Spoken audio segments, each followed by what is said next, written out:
At my father's funeral, my wife whispered, "At least now he'll never know the truth." But then I pulled out a letter he left behind. As I read it aloud, her face turned white. The last line shook everyone to their core. I stood over the mahogany coffin, my fingers tightening into fists as the priest droned on about my father's virtues. My eyes burned, but I refused to cry. Not here. Not in front of them.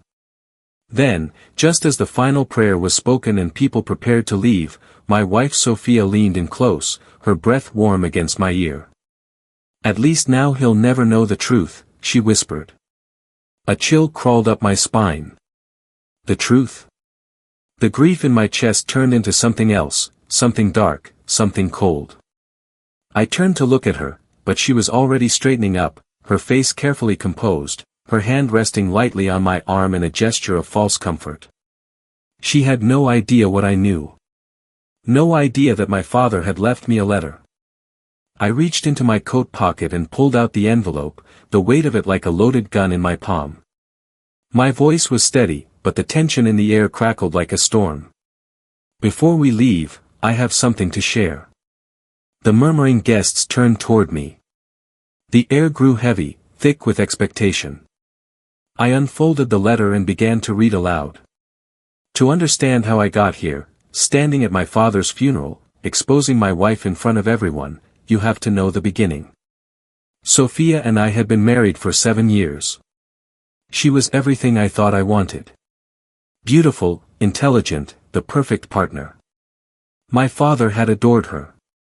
He always said she was my anchor, the one who kept me steady. But lately, I had felt that anchor tighten around my throat like a noose. It started with little things, missed calls, strange expenses on our joint account, the way she avoided my gaze when I asked about her day. I told myself I was imagining it. That grief over my father's illness was clouding my judgment. Then I found the messages. Hundreds of them, hidden in a secret folder on her phone. Messages to someone named Jay, messages full of love, longing, and plans. Plans for a future that didn't include me. I hadn't confronted her. Not yet. I needed proof. Undeniable proof. So I did what I never thought I would. I followed her.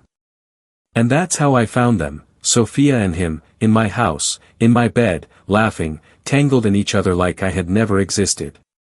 Something inside me broke that day. But where most men would rage, scream, and demand answers, I did none of those things. Instead, I planned, because I knew something they didn't. My father knew. He had known before he died. And he had left me a letter. I unfolded the paper, my voice unwavering as I read. "My son, if you're reading this, it means I am gone. But before I leave this world, there is something I must tell you. I have always been proud of you, but I have seen the shadows growing behind your eyes. I know what Sophia has done." Gasps rippled through the crowd.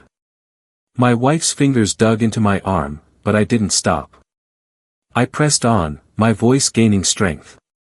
"She thinks she has fooled you, that you are blind to her betrayal. But I have seen the truth. I have gathered the evidence, and now I leave it to you." I reached into my pocket and pulled out the small flash drive my father had left me. Sophia went deathly still. "On this drive," I said, addressing the stunned mourners, "is everything. Messages, photos, even a recording of a conversation she had just days before my father passed." I played the audio file on my phone, amplifying the sound. "Don't worry," Sophia's voice purred through the speaker. "Once he gets his inheritance, we'll find a way to get rid of him too. He's too weak to fight back." A shocked murmur spread through the guests. My mother gasped, covering her mouth.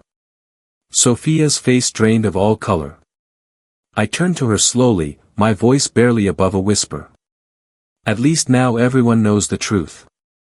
For a long moment, no one spoke. Then, as if a dam had broken, voices rose in anger and disbelief. The perfect image Sophia had built shattered in an instant. Her father, a man of great influence, looked at her with disgust. Her friends recoiled. The man she had risked everything for, Jay, was nowhere to be seen. She turned to me, her eyes wide with panic. "Ethan, please don't." My voice was calm and controlled. "You took everything from me. My trust, my love. But you made one mistake. You underestimated me." She reached for my hand, but I stepped back. "I have already spoken to my lawyers. The divorce papers will be served tomorrow. You'll get nothing." Tears welled in her eyes, but they were not tears of regret, only fear. Because Sophia had built her world on lies, and now it was crumbling. By the end of the week, everyone knew.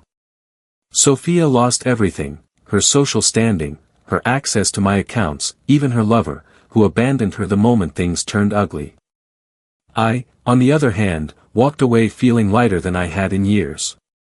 The pain was still there, a deep scar beneath the surface. But scars are proof that we survive, that we endure. And as I stood at my father's grave one last time, I could almost hear his voice. "You were never weak, son. You were just waiting for the right moment to rise." I smiled, because I had.